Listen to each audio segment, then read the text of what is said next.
episode of Eagles Weekly. Here are your hosts, Brett, Haas, Mac, and Jack. How we feeling, fellas? Feeling great.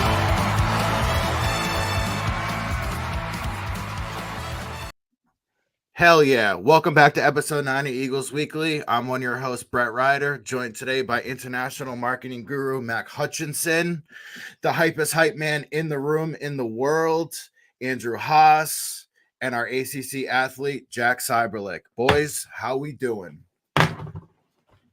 4-1, folks. 4-1. Right. I'm hyped. As you should be. Yeah. What a course of events. I've said it in the past.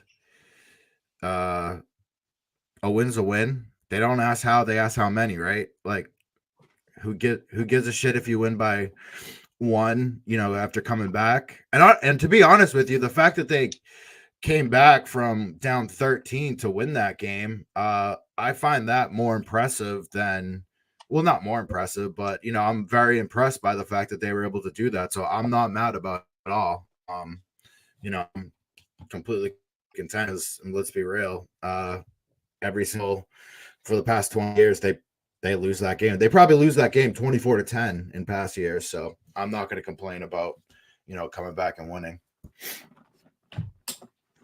Yeah. I mean, I feel like just performing, being down like they were in the first half, and then you're with your backup quarterback. I mean, at the end of the day, the team showed resilience. The defense, like we were talking about all last pod, came through when it mattered most on multiple occasions, and they've been doing this the whole season. You got to be able to be excited about that. And then again, backup quarterback, everyone rallied around, Grayson James going into this game, and you found a W. This is almost like 2 games in a row where you felt like these are the type of games that BC usually loses, and then to come out 2-0 after, being down in the fourth quarter in both those games, now heading into ACC play, and then, potentially we'll see how Tommy's feeling this week. We'll get an update tomorrow morning, but you got to take that, guys. We're 4-1. Beginning of the season, that was like best case scenario, right? That wasn't even on the table. So to be 4-1, that's awesome. Go, Jack. I was just gonna say, like, through 5 games, you take 4-1, or I would have taken 4-1 any day of the week for sure. Yeah. It's hard for me to not walk away from that game. After watching them lose, be down for, the whole game, or pretty much, a little bit discouraged, I'd say. I get it's a crazy week. Backup quarterback, the Castellanos news, the Twitter frenzy that Friday before. I did think they came out a bit unprepared, or they seemed unprepared in the first half on both sides of the ball. But yeah, a win is a win is a win. So 4-1 going to ACC play, you take that all 7 days of the week for sure. Yeah, 4-1 was a pipe dream, right? I think when we looked at the schedule, it was like, wow, 4-1 at the end of September would be unbelievable. Well, here we are, guys. How are we feeling? I feel really high on BC football. You went out there and you gutted out a win with your backup quarterback, where you probably had no business winning the game halfway through the third quarter. And yeah, I'm just trying to gather my thoughts on the game itself. There's a lot of things that still worry me. I think the tempo offense really slapped BC in the face to start, and I think that's really what threw us off. And obviously the offense couldn't get much of a rhythm in the first quarter, first half. But man, this team's got a lot of character. It's hard to not get behind and like these guys because of how hard they play and how they keep fighting all 60 minutes. It's interesting too, especially when you look at, Jack has it here in the notes, just like the way they were able to come out in the second half in back-to-back weeks. And, just kind of curious as to, what was said in the locker room both times, because I think whatever was said, whatever motivation was used, I think we could all use that, on a daily basis in our lives, because there's some sort of secret sauce being passed around, The thing Go ahead. No, so finish your thought. My bad. No, you go. I was just going to say what worries me is it's becoming a habit, right? And now you're getting into ACC play. ACC play. You can't go down 2 or 3 scores. It just can't happen. And Bill, rightfully so, in these press conferences, is like he's got to get this team ready to go after the kickoff. Like something's got to change. Yeah. So these, man, guys, you're making good points, but it almost seems like a contradiction, right? Because you look at the beginning of the season. Literally, Vegas put the line at 4.5. You have potential to win that bet next week, right? Or this Saturday. But at the same time, they're like, Haas, you just brought up, there's so much that they need to improve. And then talking, like Brett, you brought up, the halftime comments. Last week was the same thing. This week, asked again at the press conference, the same thing. And he was like, yeah, just very disappointed. Bill O'Brien saying he's disappointed in himself. He's disappointed in his coaches, disappointed in his players, but how they need to come out in the first half because, especially in conference play, that's such a big deal. I mean, these aren't teams that you can go down at 2 touchdowns and come back from. I mean, this is another level of competition. So it's like you're very happy and excited about, what was kind of seen going into this season, and then to start 4-1, that's great. But then at the same time, which is kind of contradictive, is that you're also like very concerned about, how they've been starting in the first half going into ACC play. Yeah, I mean, Mac, to build off of that, from like a macro view, 4-1 through 5 games, like we all harped on it. It's great, yeah. But I will say it feels kind of to me BC basketball-ish from last year. But I don't know, to think back on it, the out-of-conference game schedule, that's a very good point. They did a lot of it coming back from 10 points down. Like I remember they did against Richmond, Harvard. They gutted out these games. They gutted it out. They won these games. Gritty. Being gritty games coming off of slow starts, but then they go into ACC play, and they just can't do it the same way that they did against lower competition. So I think it's a similar. I don't want to rain on any parades here, but to me, it's a similar feeling to how I felt about that team. But it's like a cautious optimism. But after it happens in back-to-back games against Michigan State, and last week, albeit with backup quarterback and all, but it's just something to monitor. Definitely, I'd say. I got to push back here. I got to push back here. This team has far too much talent.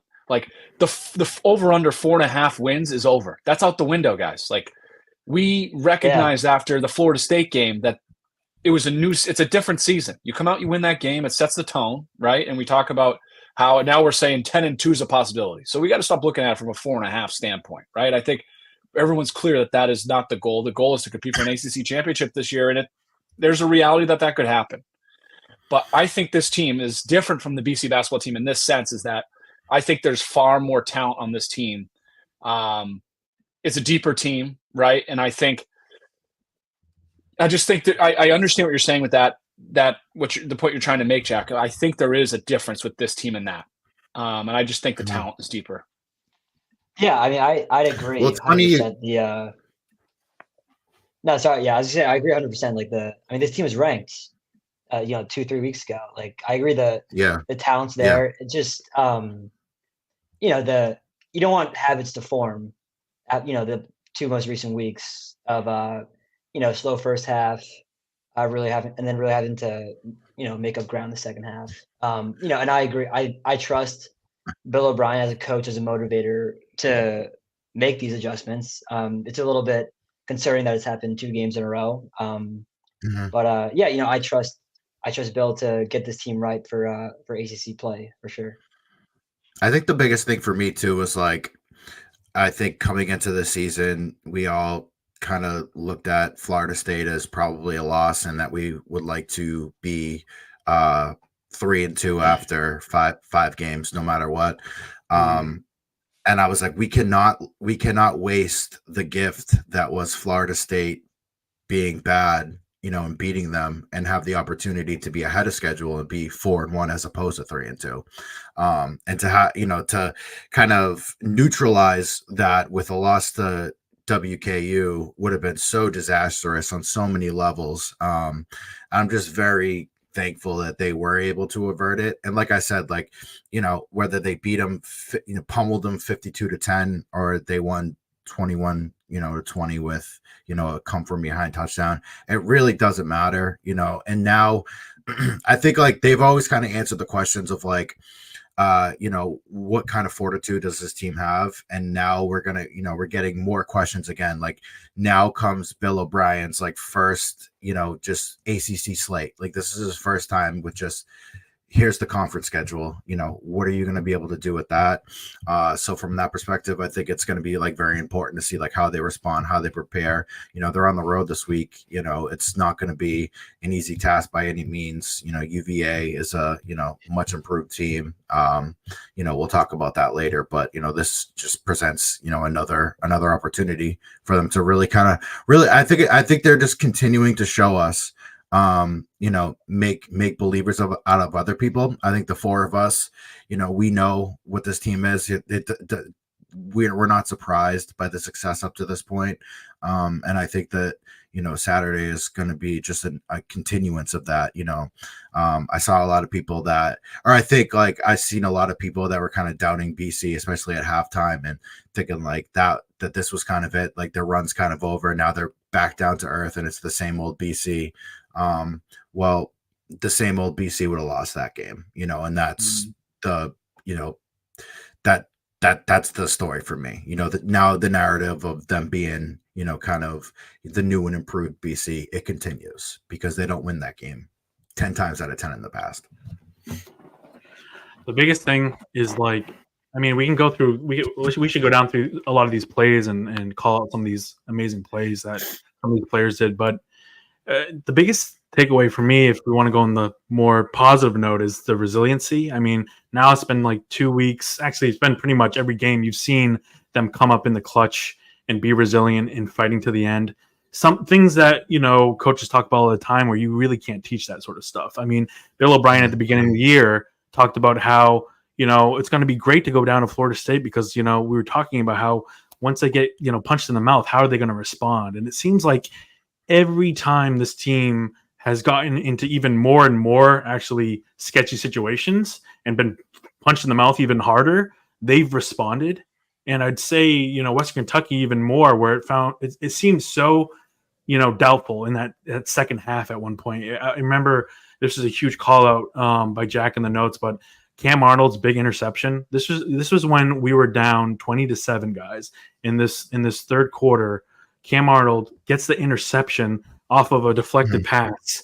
And they were driving. Western Kentucky was in our part of the field, about to go up 3 scores. If they score there, the game's over. We're talking 3-2 now.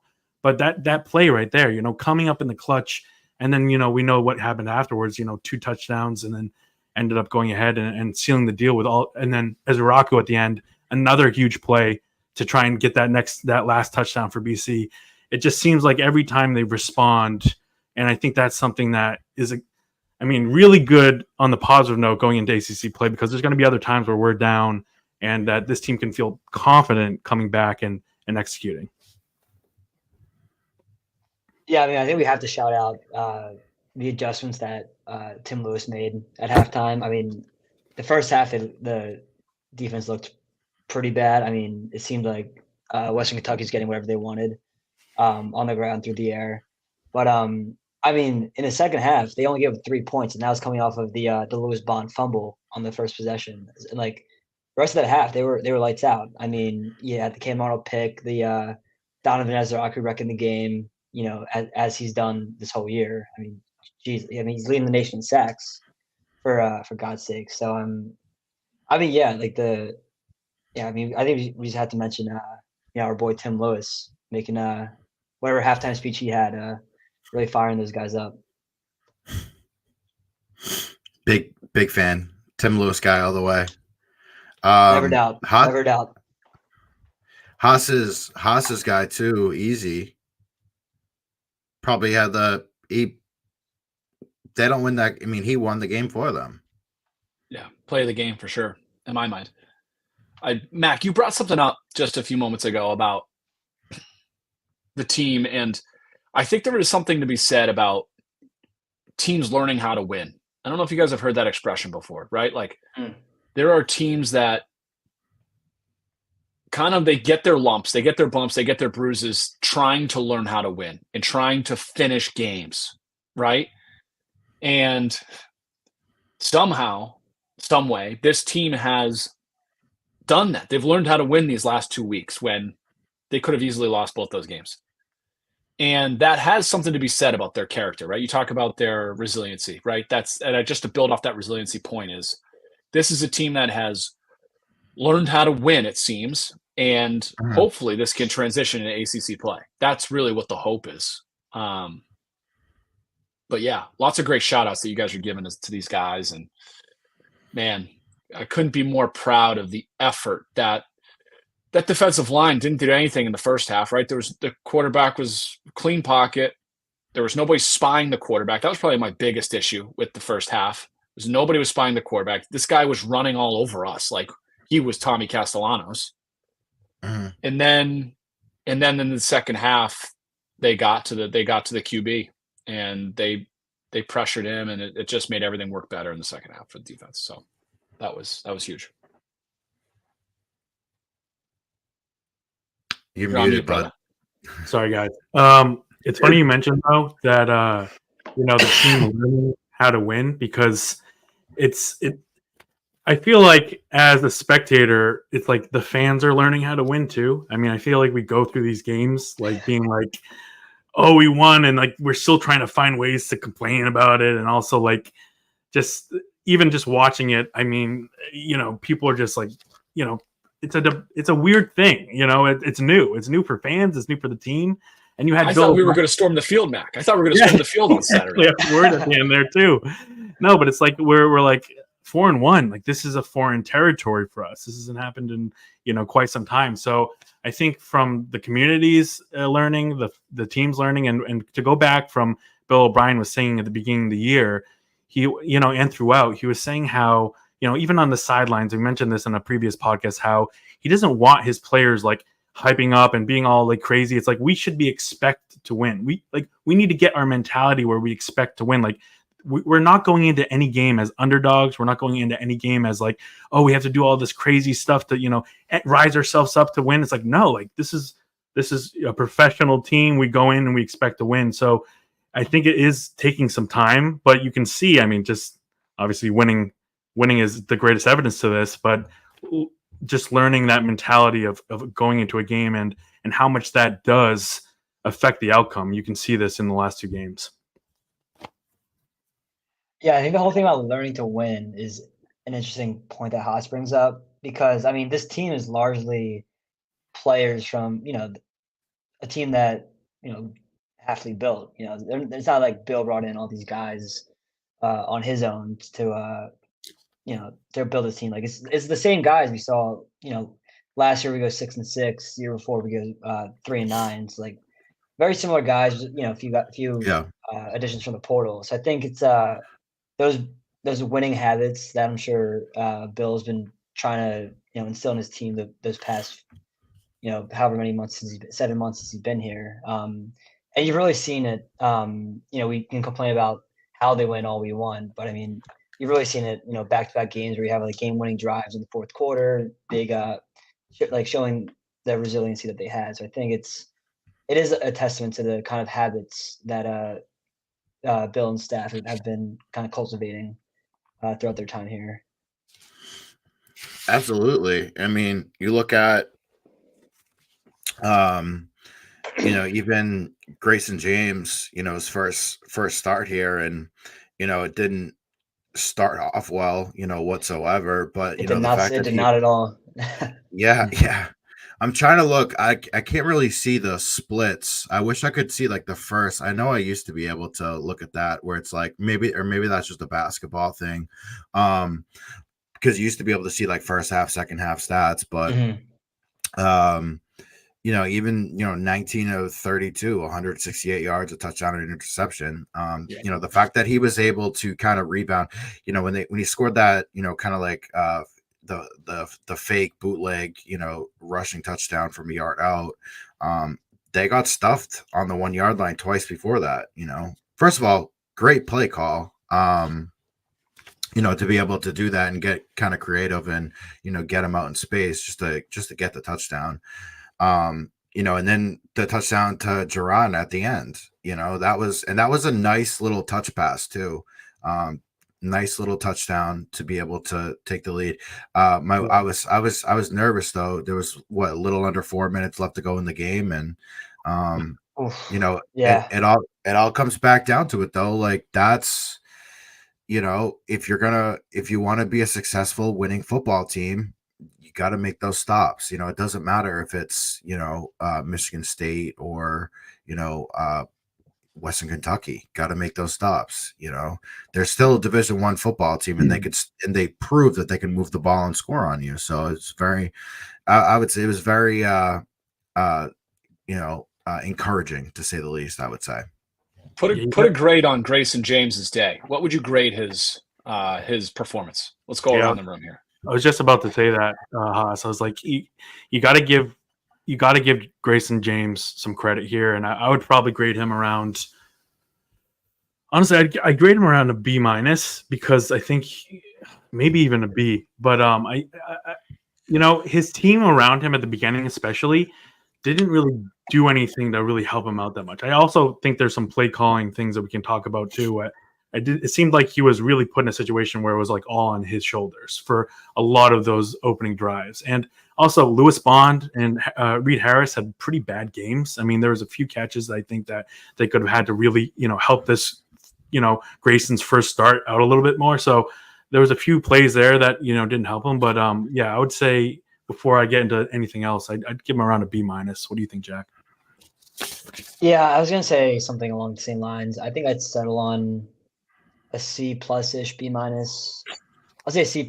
I mean, I do think I agree with you, Mac. He wasn't put in the best situations in the first half.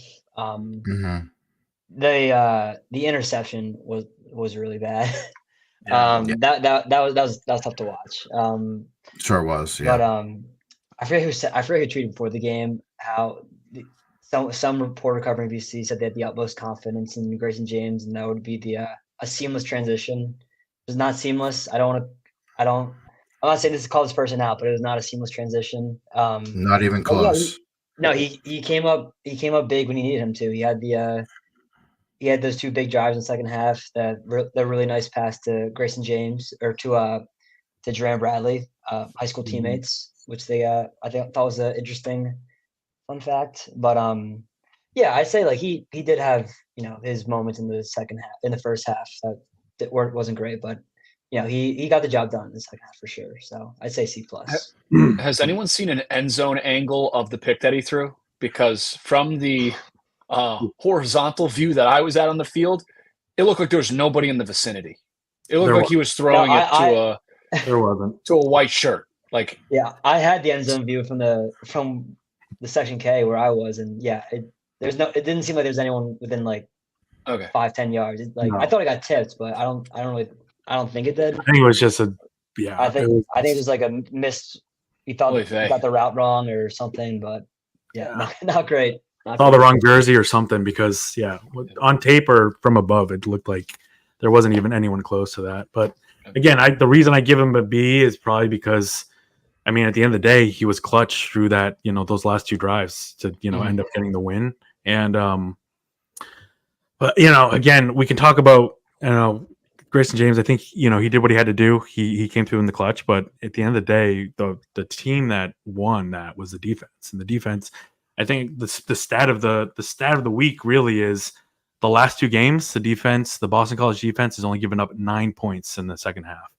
So over 4 quarters in the last half of the last two games against Michigan State and Western Kentucky, only 9 points. So no touchdowns, only field goals. Really coming in the clutch to let this team come back and win was huge. So not letting up a touchdown at the end there for Western Kentucky, and then you gave Grayson James multiple opportunities to drive down. They didn't have to, drive down every time to score. They got him a bunch of drives to go down and try and, get the lead there. So that was huge. I mean, Lewis Bond trying to hurdle someone and fumbling on the opening drive of the second half should have helped the case. That was brutal. Probably give him, honestly, I'd probably give him a C. I think he started out probably like a D minus, and he was able to like rescue himself. I mean, there even, I mean, he scored the touchdown, the rushing touchdown. But there was a lot of still misconnections in the second half. I mean, even on the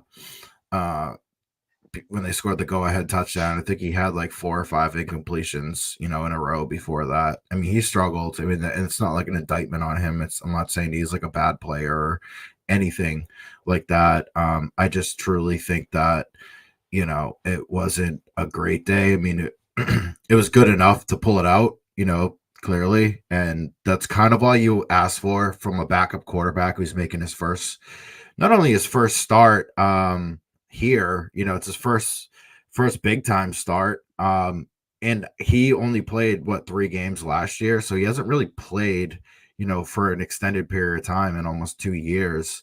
So you really, I wouldn't, dog him too much for it.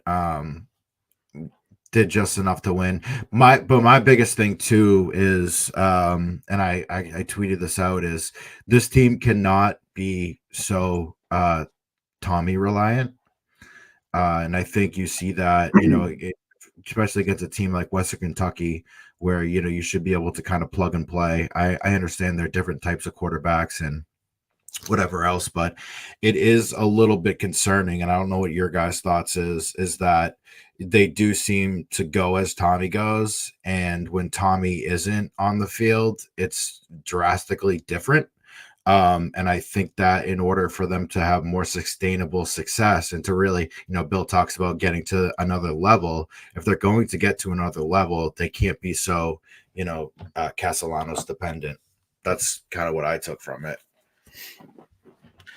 Yeah, I got the vibe that game too, Brett, that they were, it almost seemed though that we felt that, oh my God, we need Tommy so bad, especially in that first half, because they're putting Grayson in like kind of impossible situations where we've never seen that many empty sets, maybe in the last, I don't know how long, since, I don't know, 10 years ago.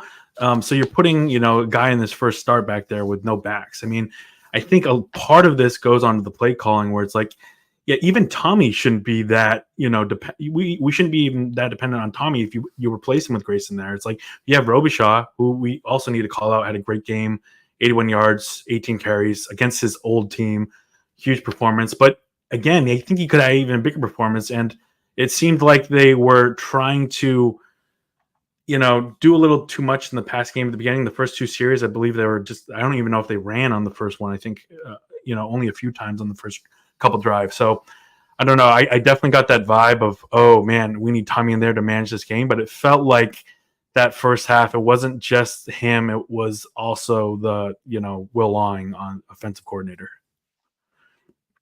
Yeah, I mean, I thought I don't know when, like internally they thought that Tommy wasn't going to play. I don't know if it was like Tuesday, Wednesday, Thursday, or not till Friday, like when we all found out. But I mean, my kind of thoughts going to that were, okay, yeah, we don't have Tommy, but we should be able to like run the ball, not have Grayson James do too much, just dominate the line of scrimmage, take the check downs when necessary. Don't put Grayson in too many, tough situations. And I feel like,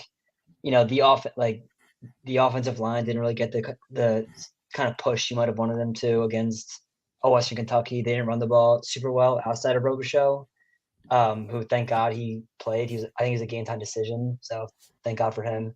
So I think that did force Grayson James to have into some pretty tough spots that he didn't necessarily seem prepared for.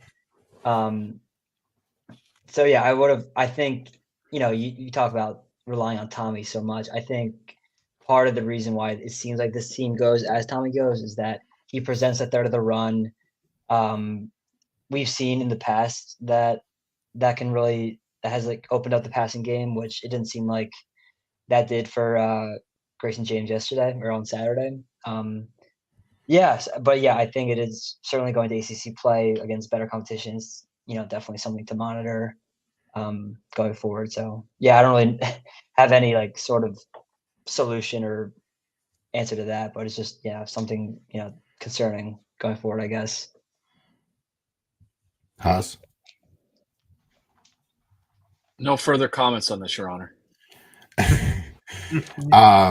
Okay, so my biggest thing that I also want to bring up before we kind of put a bow on this game. So BC scores, they're down 20-14. They get the ball back with about 8 minutes left. They're still throwing the ball quite a bit. They, really kind of got away from the run game for a good amount of the game. And I understand they were down by 2 scores. They really couldn't run the ball too much. I was a little bit puzzled, though, that with about 8, I think it was like 8 and change left in the game, they're down 6, so they're down a score. You think that they would go to their bread and butter, which is their strength, and Western Kentucky's weakness. They have a really atrocious rush defense. I really kind of expected them to run the ball more in that sense, which I really didn't see them do a whole lot of. And I think that, it's a little bit puzzling to me as to why they would kind of get away from that. Especially like, Kai was rushing great. Kai had a great game. He had, 18 carries for 81 yards. Trayshawn only carried the ball 6 times though. I was really kind of looking for just a little bit more, and kind of stay away from, especially, Grayson James, was struggling up to that point, still. I know he was kind of coming back, but I really would have liked to kind of see them, run the ball a little bit more and kind of wear the clock down and, really play to their advantage. I know the last drive they kind of did a little bit, they kind of got back to that, but I was kind of hoping for that. I got to say one thing after I just kind of critiqued Will Long for a little bit, I got to say that both coaches, both the offensive coordinator, Will Long, and the defensive coordinator, Tim Lewis, made great halftime adjustments. And I'll say, especially on that second touchdown, when Grayson pulled it back and then, ran to the outside for the second touchdown. Great call by Grayson, if that was a read, and great call by Will Long, because you could tell that, the way Western Kentucky, and I wish that they kind of seen this before, because if you did, the research, they're a very aggressive team. They blitz for more than over 50% of the time. So you need to use that to their advantage. So I thought that play was a huge success. And you started to see Will Long do a little bit more of that, where you take advantage of their aggressiveness to kind of go, over the top or to go around them. But I just wanted to mention that because I think they made good adjustments, the coaching staff, in that second half.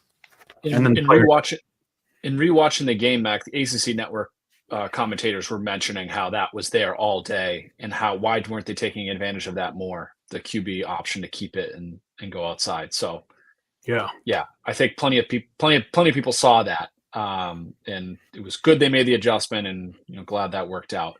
And he obviously made what a decision as a backup quarterback, just to slide down right in that position where he could have went for glory. Like that's just good coaching, knowing the situation, situational awareness, all that good stuff. So, and then one more. Oh yeah, no, you can go, Haas. I was just going to say the last thing I just wanted to mention on this game is that BC's 3-0 at home for the first time to start a season since like 2018, and that was a lollipop of a schedule. I went back and looked. It was like UMass, UConn, and somebody else. Like it was awful. It was a lollipop. Temple. Yes, thank you. So I think that something needs to be said for that, right? I think, Alumni Stadium has shown out with support. I think the team loves playing in front of this crowd, and obviously that culminated on that win against Michigan State. But like to see the student section full all the way through on Saturday to the end of that game, when they easily could have left when they were down 27, right? Like, so I think it's really neat to see this team being successful at home, right? If you want to be a good football team, you got to take care of business at home, and you got to steal them on the road. And this is a team that's taken care of business so far, and now it's like, hey, we start our first 3 ACC games on the road. Can you take 2 out of 3? Can you take 3 of them? Like, what does that look like? So, Yeah, the idea of or being 3-0 at home to start the season is a neat prospect with no ACC games yet here in our house. Mhm. So And I'm pretty excited, or not excited, but I'm fortunate that the Virginia Tech game, which is a Thursday night, which typically would be a short week, they're coming off a bye week. So that's what do they have, like 11 or 12 days to prepare for Mhm. that? Yeah. I think that's massive. They have an entire week to prepare for Virginia, and then they got almost 2 weeks to get ready for uh, Virginia Tech. And I can't stand those Thursday night games to begin with. I never really liked them, but I do think it bodes well that, the circumstance that they do have to play that Thursday night game, that, they get all that rest. And, like you said, it's going to be back-to-back away games, but that's what, 3 weeks away from alumni. They don't play at alumni now until October 25th, which is the Friday night Louisville game. That's a long time. That's a long time. I have a question for you guys because Haas brought it up. This out of conference schedule was no cupcakes, right? You played a top 10 SEC team. You played a solid Cupcakes. Big It was Ten cup- team, It and was then cupcakes. and then you played a really good Group of 5 Western Kentucky team. So like this out of conference to start. I mean, it's not like you're playing UMass and Maine. This was a do you guys prefer to have if you're gonna do out of conference to have a lesser thing so it can't like destroy your season if you're losing to like a decent Group of 5 team, or do you like that they play the SEC, the Big Ten, and like a good Group of 5 team? You know what I mean? I just want to say I think there needs to be a balance, right? I think Right. most of these Power 5 school, like Power 4 schools, the Alabamas, the Georgias, they're playing. There's at least one or two cupcakes in their schedule, right? Like Bama always has that Mercer game, to end like somewhere in the middle of their SEC play or whatever it is. It's some dumb thing like that. But I think there needs to be a balance. I think you need to have some challenges. Obviously that Mizzou game on the road was a big challenge. Florida State hypothetically was a challenge, before we found out that they're frauds. Right. And Michigan State, tough team. I don't think they're going to bode well in the Big Ten this year, but it's just it's not an opponent you see very often. And then Western Kentucky, I think, was far better than we gave them credit for. So, there needs to be some balance. I think this out of conference schedule is a step in the right direction. I think that it can even be better or stronger in getting a ranked opponent to play in your house, right? That's really, hopefully you get it to work out that way, in my opinion. I think that comes in time too. Like the better you fare, in seasons like this, and you can really start to be a more attractive option. Like I think about that Ohio State series that we scheduled back in 2012, and it just got bumped to 2030, and then I don't even think it's on the schedule anymore. But like things like that, right? Like if you can really start to string together some successful seasons, like these. Maybe not blue bloods, but these Power 4 teams are going to want to schedule home and homes with you. You come up here early September, we go down there early September the following year, things like that. And then like you said with the balance, like then you have a Duquesne game where you can just mop them up, and the Western Kentucky, I think on paper was supposed to be a cupcake. It didn't turn out that way. I think they're better than what we thought they were, and we were kind of at a bit of a disadvantage, so that didn't completely help. But just having an opponent like a Michigan State in house, it's a cool thing. It's a cool aspect. It does remind me of Missouri a couple of years ago before they were the Missouri that they are today. They were still a relatively average team, 3 years ago, but it was still kind of nice just having like a SEC opponent, come to you. So yeah, I mean, anything and everything, is going to beat the out of conference that we had last year. I don't think that will ever happen again, where you have the 4 opponents that we had last year. And even with that, BC didn't they didn't beat them too convincingly last year, including a loss in the home opener. But yeah, I'm definitely with Haas that it's nice to have a balance. It's nice to have like these fun new opponents where it's like what a Michigan State is. It's a fun team to be able to play again, hang your hat on if you do beat them. And then hopefully down the line we can start to get these attractive teams that are ranked, and then we can have, these early season, ranked against ranked opponents, and who knows, maybe that's how you get the college game days, in my opinion, is like these early, couple games. So we'll see. Yeah, and also just looking at it from the perspective of how nowadays it's the 12-team college football playoff. You got certain you get power forward conferences get auto bids, everything like that. I think if you're in a position that BC is in, where you're in the ACC, which like kind of takes a backseat to the SEC, the Big Ten. I think it's important to get games on your schedule, like a Mizzou, like a Michigan State, to kind of if you do succeed inside your conference, that you do have these games on your resume that you did lose by 6 to Mizzou. They're a top 6 SEC team, and you also you win a game against a Big Ten team. Like these kind of games, I think are important to kind of boost your resume. Hang your hat on if you do win, or if you lose close, just to give your brand just more more prominence in like the greater college football landscape. So I think it's fun to beat up on Duquesne 56-0, but I also think it's important to have these sort of these higher profile SEC or Big Ten matchups if you can get them on your schedule. Who's a team that you'd like to see on BC's schedule in the next 3 to 5 seasons? Alabama.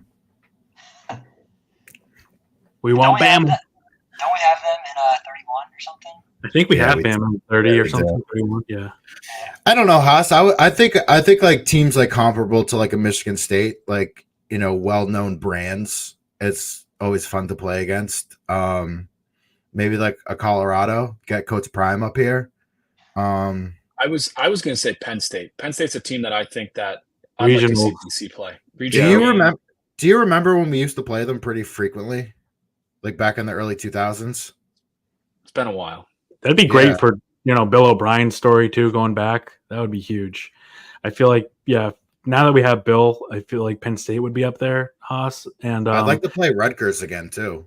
Rutgers is great. The regionals, I would say, it'd be a fun group of 5 team is Tulane, because I just love their uniforms. That would be a fun. Tulane would be very cool. Tulane would be very cool. Do we go to Western Kentucky next year, or is that just a pay to play? That was just they come here, I think. Okay, because that'd be cool to go to Tulane. I think it'd be fun to play West Virginia, another former Big East foe. Yeah, any Big East I'm good with. I'm cool with if we just cycle through like old Big East teams every year. Like we have like Maryland used to be ACC, they weren't Big East, but if we play like old conference teams every year, like one, let's run it back. Run it back. Any other things you guys want to cover? I only have one last note, and that is that the special teams wasn't horrible, guys. They weren't good, but they weren't horrible. So Punter liked my tweet. That's progress. So I'll just say that. Punter did like my tweet. Shout out special team. Shout out special teams. Three punts inside the 20. Yeah. Shout out to Isaac Zavenko. Is that his name? The third punter that we've used this year. Cook, Jack. Yeah, he was consistent. Yeah. Yeah. Shout out to he got all 5 punts. I think Bill's finally zeroed in on a punter on that side. He better have a Theragun on that leg right now, getting it ready for Saturday. Agreed. I had all extra points. That last extra point. I was nervous. I'm always nervous with that. So got the snap down.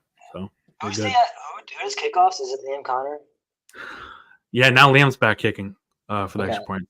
Yeah. Is it me, or does he never kick touchbacks? Like I feel like he's always kicking it to like the 10-yard line. I don't know. It's usually inside the 10 is around his range, but every once in a while he'll kick it, beginning of the end zone, I'd say. But yeah. Okay, gotcha. Ad break brought to you by Bigelow Tea. Austin, do you have something to say first? No, I was just gonna say we need Louis Bond to step up next game. I think this was kind of an off game for him. I just want to call that out. He's somebody that we've relied on in this offense, and we will continue to rely on him. Okay to have a down game. We still won, right? I think there's something to be said about that, but he is somebody who we are going to need in dire. And your QB2 needs that playmaker, and it seemed like he was a little off in his game. Obviously, the fumble was massive, and there was a couple plays where he caught the ball, and there weren't people within 5 yards of him, and he just seemed timid to make a play, and I don't know. That was the first time I'd seen that out of him. That fumble is so out of character for him too. He usually doesn't make mental mistakes like that or try to do too much. I feel like if anything, he does he goes like the extra yard. But I can't remember a time where he would try to leap three people and fumble the ball. So this isn't something I'm concerned about because it's not something he's done week over week. But we need him back for these next couple of matchups on the road. Agreed. Can I say it now? Ad break brought to you by Bigelow Tea.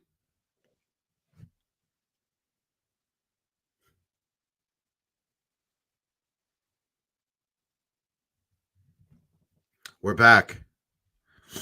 It went well. I did the countdown correctly. For anyone who's actually watching live, that's what we do. UVA, the Cavaliers, coming up next. What do we think? Do we have any insight on them boys?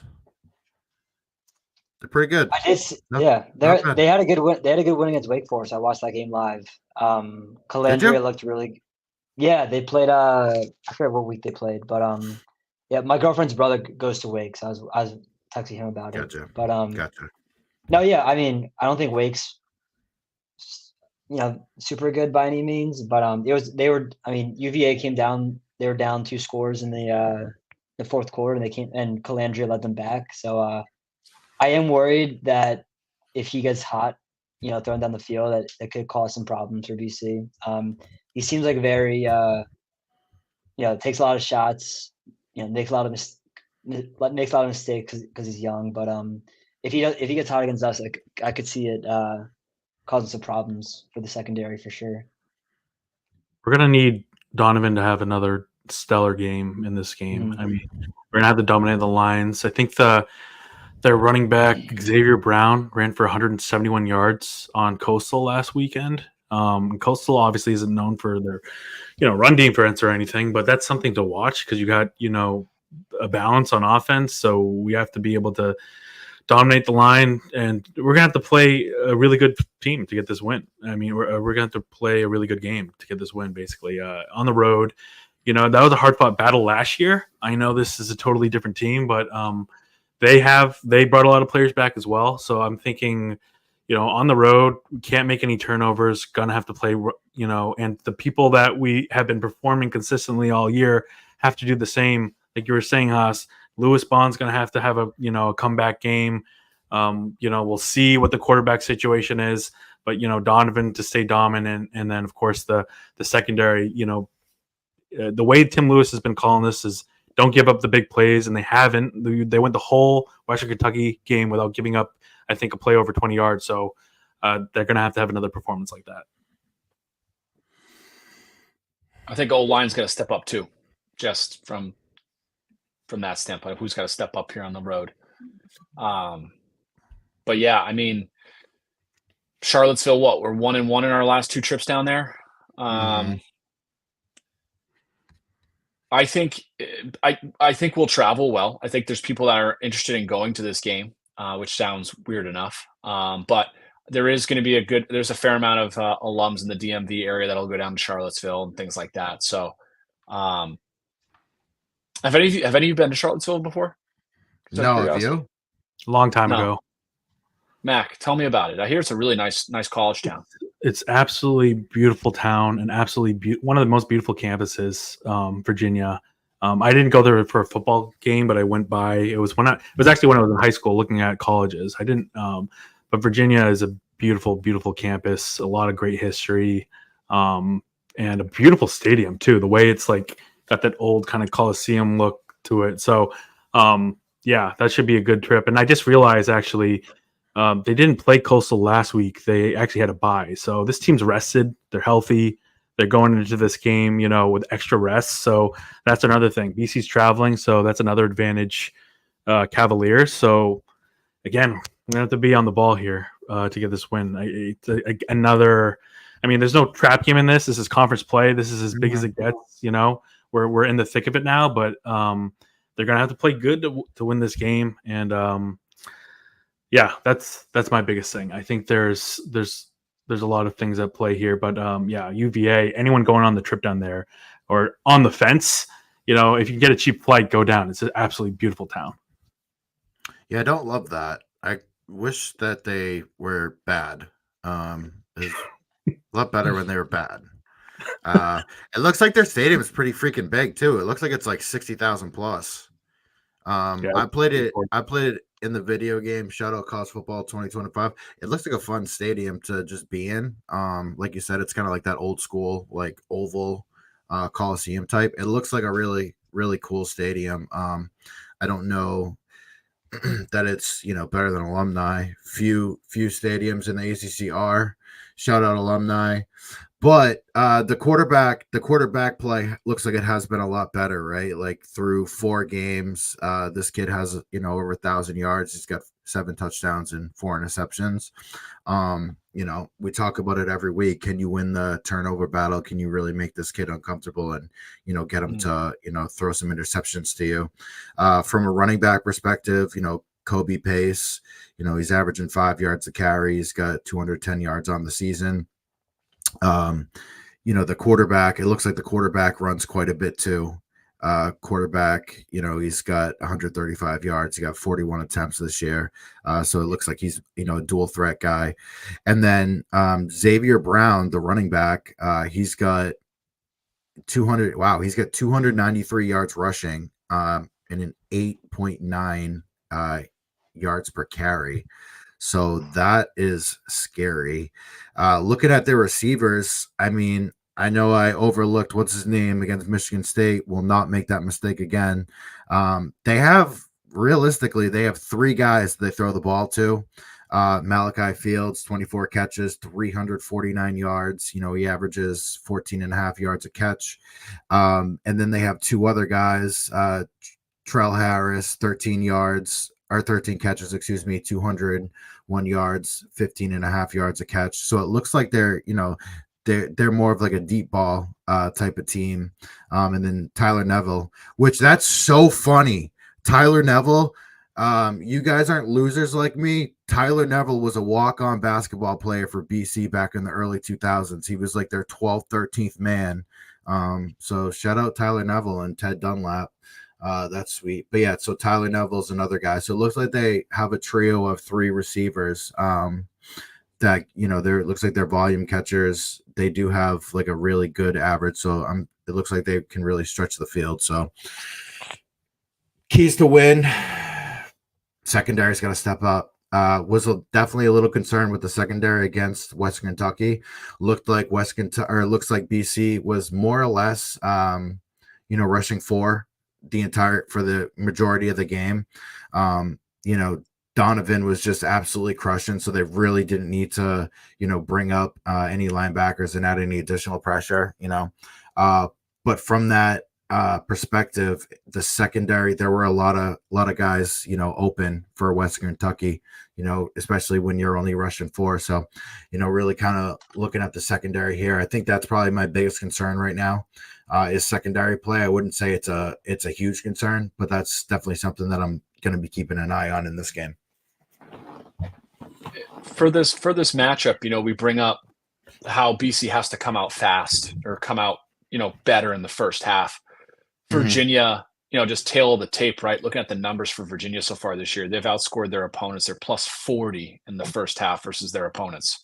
So here's where you're going to put that, can you come out and play a solid first 30 minutes to the test on the road with a team that is, plus, I think they're plus 24 in the first quarter against their opponents and like plus 16 in the second quarter. So that's what I would just call out is this is the prime opportunity to go into halftime with a lead, right? Like play solid all 60 minutes, but really come out hard in the first 30. This is such a pick'em game too. I mean, according to Vegas, guys, we're the underdogs, right? I mean, we should dive into Tommy a little bit in a second, but we'll learn about that tomorrow if he's playing or not. But obviously, Vegas thinks he's not playing as of right now. At least that's, I think, how they're going into this. And as of right now, this is a even match on paper type of game. So, I mean, the other concern too is I'm looking at Virginia too. They're off again. They're off the bye week. They're hopefully, looking ahead to Louisville the following week. Then they have Clemson. So, but I'm also thinking if you're looking from the UVA perspective, this is a must win for them, right? Before they get into UVA and Clemson, they're thinking, hey, we're on a bye. We're completely focused on Boston College, and like Haas just said, they're known for coming out right at kickoff. So we're going to have to be ready. Hopefully, the last two games, they're not performing like that in the first half. So, man, this team's just got to be locked in, laser focused right here, on kickoff at noon, this Saturday, because again, ACC play, it doesn't get bigger than this. We're all, Virginia's 1-0. We're 1-0. Who's going to take that second ACC win? Yeah. I mean, Brett, you talked about this with the receivers, how they seem to be an offense that takes a lot of big shots on the field. Calandria is certainly that type of quarterback. And Tim Lewis, he's done a good job of not allowing a ton of big plays thus far, especially against Western Kentucky. So I think that's going to be a big point of contention. UVA is going to want to take shots down the field. How can a Tim Lewis defense kind of prevent that?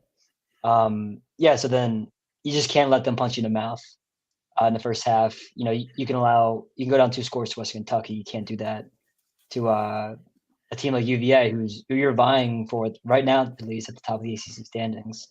So, it's a huge game in terms of kind of like the rest of the outlook of the season. If you want to look ahead and count what losses you can afford to take, this is not one of them. You got to take care of business against a team like UVA, who's, they're not historically good, but they're certainly not the team that we've seen go 3-9 the past couple of years. So I think it's a game you gotta be on point for it, and you can't wait till the second half to get going.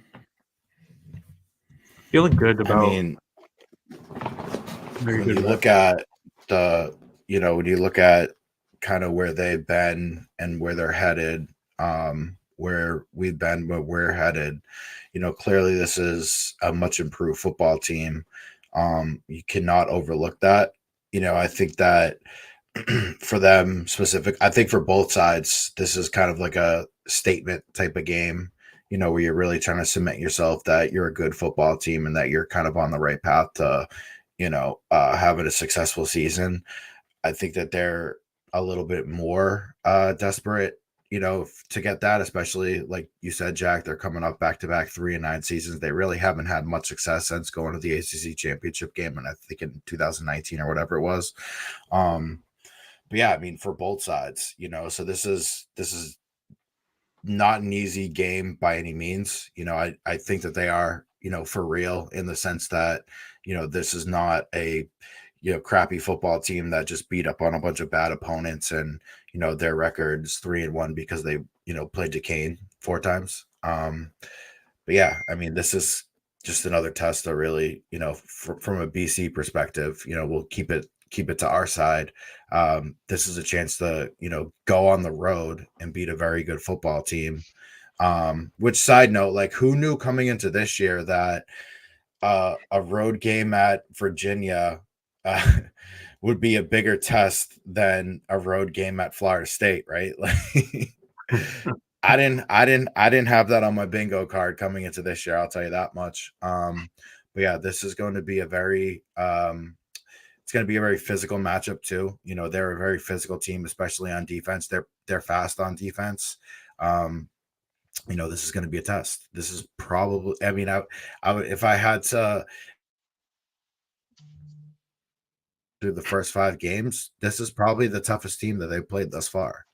They're better than Florida State. I mean, everyone is. When you have DJU as your quarterback. Just Besides saying, Mizzou, but yeah, Mizzou, you mean, right, Brett? I mean, yeah, Mizzou. He's glitching it. He's glitching into the Delulu land. So no, I mean, based on what Brett was glitching about, I would say, yeah, this is the biggest test besides Mizzou, and you're going into it thinking, I mean, this is what we were waiting for, and this is what Bill O'Brien and the staff's been talking about, how ACC play is it's another level. I mean, they're NFL guys, right? And he's from the Patriots, and how the AFC East games. Those are the things that matter. So he thinks like the same way. This ACC conference play is exactly like that. You got to win your conference games. That's the playoffs right now. We're So I think from that perspective, trying to get the players to understand that, again, it goes back to the mentality of winning. But yeah, I would think, again, this comes down to, I'm convinced that Tim Lewis is going to have a good game plan. I think I like the way he's been doing the defense, as far as, even though he's been giving up the intermediate in the small passes that we saw in the first half, he was able to make adjustments. But at the end of the day, he's not giving up those big passes. He's only rushing a few. He's not, doing that. I think that formulates well into the game plan you might need for Virginia, to not give up any big plays or explosive plays. My biggest concerns, again, the offense. And of course, maybe it's rightly so that our fans are kind of concerned and really obsessed with, hey, is Tommy going to be back? Because I think this is a huge deal, and it's going to be hard to kind of predict what's going to happen until we kind of know that. But without Tommy, which is what the situation is right now, I think this is going to be a very close battle. That's the kind of thing that I'm looking at. I think this is going to be a very close game, similar to what we had in Alumni last year. But you're going to have an even improved Virginia team going on the road.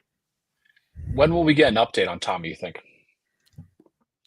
So I'll be there tomorrow morning at open practice, and post practice, we'll ask Bill O'Brien that. So we'll get an update. I don't know if we'll get answers, guys, but I'll report that immediately tomorrow morning. Thanks, Mac. I would have to say, no, Brett, you can Mac, go. can you hear me? Yeah, No. I'm just gonna say, so you're not just gonna throw out a report that you have sources that says he's gonna play on a Sunday right after the game. I will be there, and basically like take away BC's like advantage of not letting your opponent know who the quarterback's gonna be, just so you can get a scoop. So yeah, we're responsible. We're responsible reporters here at Eagles Daily, Eagles Weekly. I'm just saying we'll be there Tuesday. I'll shake Bill O'Brien's hand. We'll ask him the tough questions that we need to as reporters, and then we'll report back to you fans, the exact words that were spoke tomorrow. So again, stay tuned, folks. We love the BC Comm department, by the way. We love Brendan Flynn, Mike LePray. We love all you guys. We would never I'll tell you what, we would never leak anything. Great comms. We love the comms. I'm gonna say, Mac, you sound more and more like a politician. You sound polished Haas, over there. Haas, what is going on, man? I think you're rubbing off on me here. I mean, You sound great. No, okay. Got my training in, but yeah, no, I'm excited about tomorrow. I'm gonna be there early in the morning.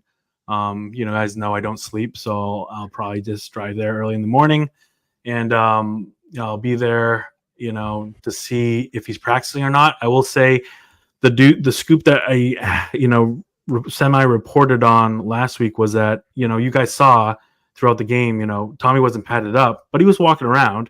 He wasn't like limping or needed any extra help at all. So basically, there's no obvious injury in which he needs any additional help. He was walking around, he was talking to the players, he was on the sidelines, he was active, in the communication going on the sidelines. So again, we'll just have to get an update on what that injury is, and then what the timeline is if he's going to be, suiting up. And also we're reporting on if he's actually practicing and padded up and in full participation tomorrow morning.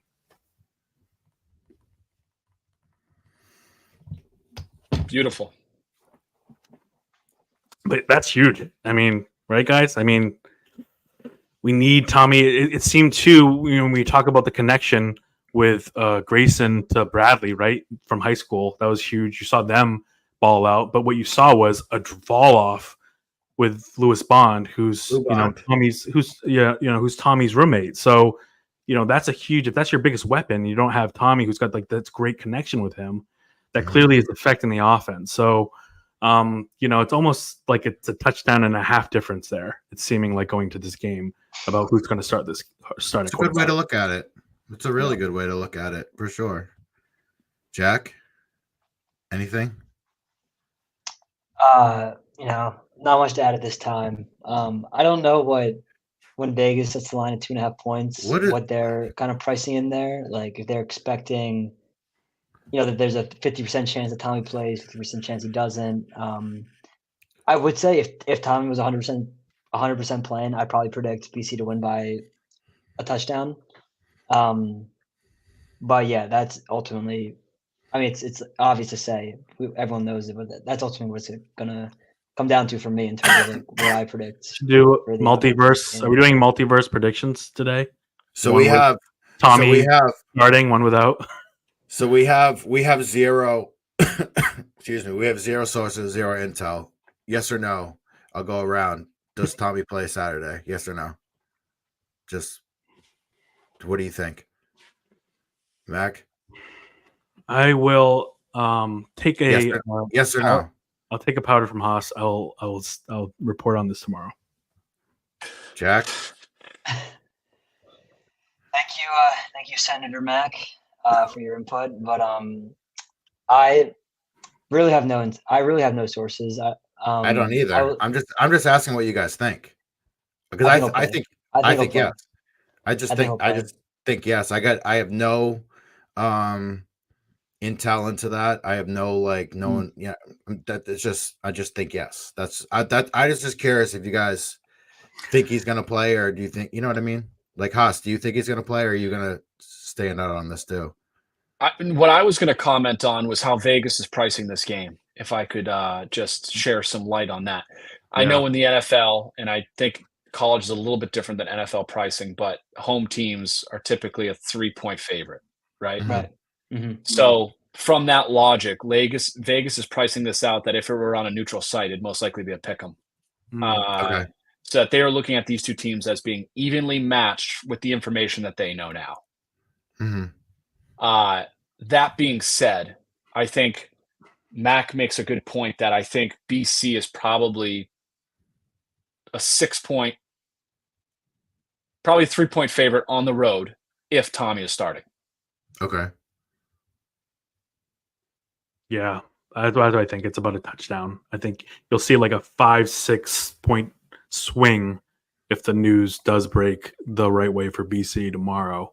If it does, the only opinion I have on Tommy tomorrow will be that last week, based on what I saw at practice, I thought he was going to play against Western Kentucky. So, and I was wrong. So maybe there's something else at play that we're just not informed on yet. So hopefully we'll learn that tomorrow morning.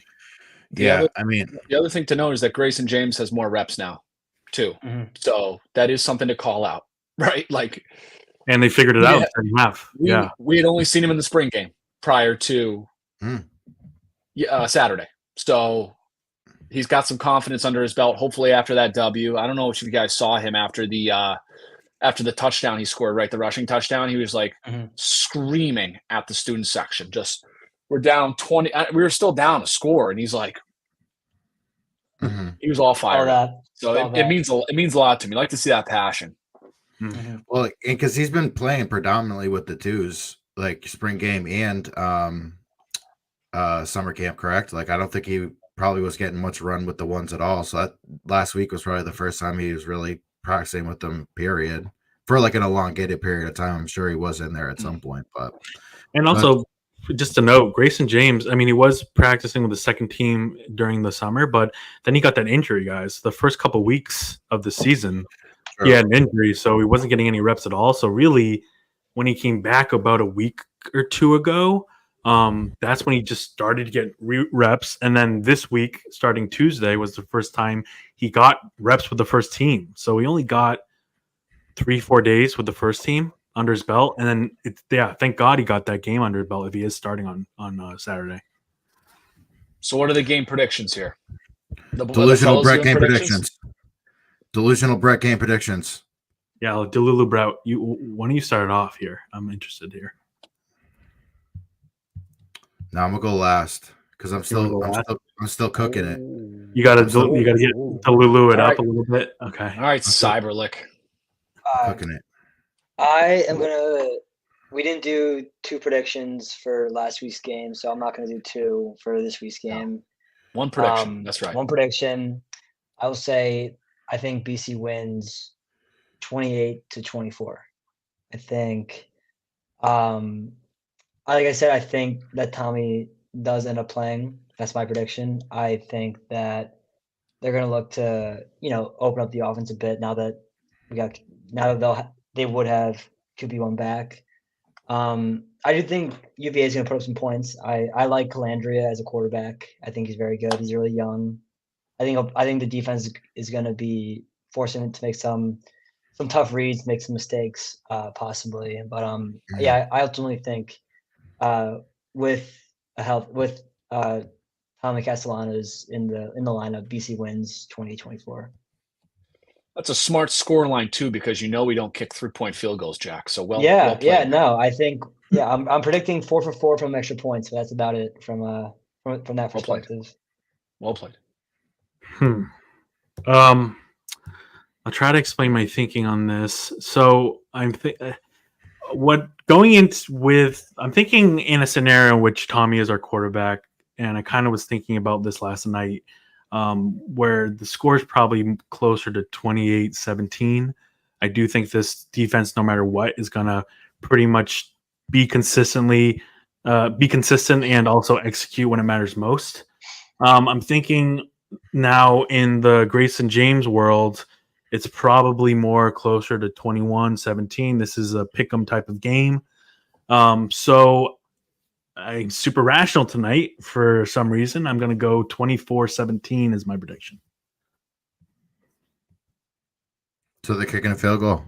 They actually are kicking a field goal because I don't know who's starting.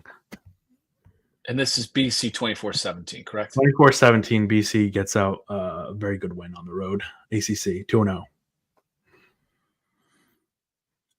28-14 BC. Doubled them up. Yeah. Tommy's back. We're not kicking field goals. I was gonna go. Jack took my score prediction originally. That's what I had in my head. You said what, 28-24? We gave you the option to go first. No, I know. I'm glad I went last. Wait, Brett, can you repeat your score? I missed it for some reason. 28-14. 28-14. He blurted it out. It was a very quick prediction that he made. Yeah. But 28-14. Are you feeling Delulu right now, or is that a very rational Brett pick? Pick 'em. They're always rational. So Grayson James, 28-14. Why not? He got reps under his belt now. Why can't he do it too? I have to bring up, you're still on target, Brett. When you made this prediction last week, you said we're going to beat Western Kentucky, we're going to beat Virginia, we're going to beat Virginia Tech, we're going to be 6-1 going into Louisville, that Friday night game at Alumni Stadium, a banger of a game. Are we still on that path of 6-1? You tell them, yeah, sure are. Coming off of we're going to get this win, convincing win too. Earn it another level. We're going to get a convincing win this week, boys. Like, you know what? Oh, we lost Jack. RIP. The problem, the thing, their quarterback, he's been very talented. I think this is a game where BC really shows up, and like the defense. So Azaraku is just on another planet right now. He's just, and that's Haas's guy. That's been Haas's guy for 3 years now, right? Like I'll give Number one. He's number one in sacks now. credit where credit's due. Haas has been on this guy since Mhm. 2022. He's on another planet right now. If he can get after the quarterback and force him to make some bad decisions, a la the second half of the Michigan State game, I think we're in control. Especially like we talk about them not getting off to a slow start. If BC can get off to a nice fast start and really pace the game the way they want it to, I think that they can really win this game. Like convincingly 2 touchdowns. I really think that they can win it on the road, and that's a good statement win. I think I glitched out earlier, and when I said that, I understand that they played Missouri. Missouri is the best team they played on the schedule. The way that I was framing it is that if they win this game, it would be the toughest opponent that they beat this year. Just to clarify that. I do think that they can win this game in a convincing manner. They played too many close games lately. You got to get out fast. You got to get a fast start, and you got to really take care of it. You can't play from behind. You can't play catch-up ball, especially on the road, especially against a conference opponent. I mean, you can. I just don't recommend it. I think the key to success. Yeah. It's like, hey, you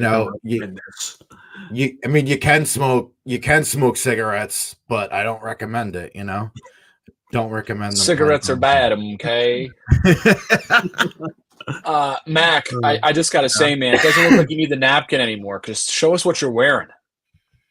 Guys, the napkin, which from Pod 1, for you hardcore listeners, has now transformed to a T-shirt.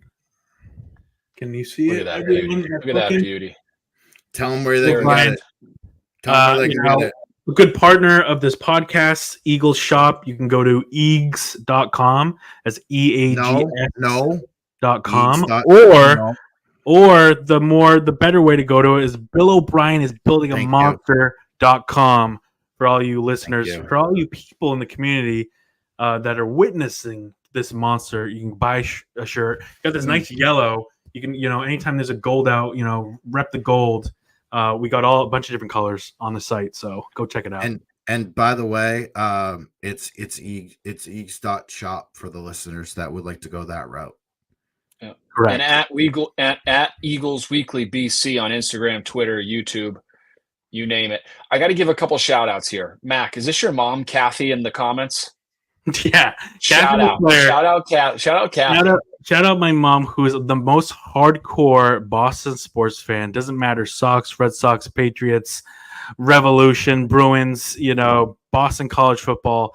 She's got all the TVs on at once. That's the type of mom that raised me. So shout out to her. Shout out Mac's mom. Shout out Mac's wife, who took some awesome photos on the field. My apologies for not saying hi to Gabby, Mac, but she got some nice shots of you, Haas. She got some nice shots of you. I know. Well, I'm over the moon. I'm over the moon. I'll say hi, next time. But she got some. I'm framing one of those. I'm framing one of those and putting it in my living room. Go ahead, keep going. We should put him on some NIL deal. Get him on a T-shirt. We get your face on a T-shirt, Haas. Now we're talking. Maybe just put my face next to Bill O'Brien's with building a monster, and then we're in business, right? That's what I'm saying. I'm kidding. Hell of an episode, boys. Episode 9, huh? Guys, 9 into it. This is been a blast. I got one more shout out in regards to Max merch. Hashtag Max merch. He's wearing the bomber jacket. If you go to homefield.com, you can get 15% off your first order with the promo code BRider15. Thank you, Homefield. I'm dead serious. Get Rider's code. We got to get you better at doing ad. We got to get you better at doing ad reads, Brett. Come on, man. Trying to get more sponsors here, Brett. Come on. Come on, man. Use the promo code BRider15. That is BRIDER15 to get 15% off your first order at homefield.com. The bomber jacket is pretty bomb. So use Brett's code, everyone. Shout out Mac's mom. always got to show love to the moms. Always. Shout out. Boston fans. Again, we're talking about the community, guys. I mean, I'm bringing in it. You know me, I'm bringing in every single friend that made fun of me for following this team for the last I don't know how many years. They're all asking me for tickets now. I mean, you're seeing it across the board. Boston fans, Patriots fans, now that the season seems to be, in shambles, are paying attention to Bill O'Brien and what he's doing. And shout out to Bill O'Brien too, being on a bunch of different podcasts, going on Edelman last week, really cross getting into the regional, sports fans here. He gets it. He knows what he's doing, and the athletic department, and the comms department, another shout out to them, are understanding how to reach out to this really incredible sports town. I mean, City of Champions. They're here. They will love to win. They are the best supporters in the world. So, trying to bring them along here has been awesome. And that monster and that we're talking about, that's not just a team, but the community is growing as well. Hawks are done. Pats are done. Revs are done. Eagles are up, baby. Let's go. All the way up. It's Eagles time. Any other final thoughts? This is a smooth episode, by the way. Shout out to us. I have one. What's your flying? Flying away, baby. Oh, damn. Can you get me one of those? Fresh. I can look into it. I need that. I like that eagle. I need that. Rest in peace to Kembe Mutombo. Rest in peace, Pete Rose. Pete Rose just died too. Pete Rose is a Hall of Famer, by the way. Just want to throw that out there. He's a Hall of Famer. But yeah, he looks like he passed away. I don't know if it was before we started recording or when, but it just came across. So rest in peace to both of them. I had another final thought. I forgot it. Yeah, I'm done. Oh, let's go Mets. That's my other final thought. Haas mentioned that the Red Sox are done. That is very true. The Mets are not. The Mets had a thrilling victory in game one of a doubleheader today over the Braves. So they are in the playoffs. I will be following closely. And that's all I got. Let's get a dub. WVU. 5-1. Chance to go 5-1 this Saturday. Who's a notable number 9 for BC? Kobe White? Anyone else? Real quick. Do we remember any others? We got Bradley now, man. He had game-winning touchdown. Bradley in the Kobe White episode 9 in the books. That's it for us. We'll see you guys next week. Thank you for listening. My name is Brett Ryder. I don't know. I've never done this before. Go Eagles. Go Eagles. I haven't, dude. I don't know why I just did all that. Like, it was like sign off. What the fuck is wrong with me? All right, bye, guys. You're like that dude that just doesn't know how to hang up the phone.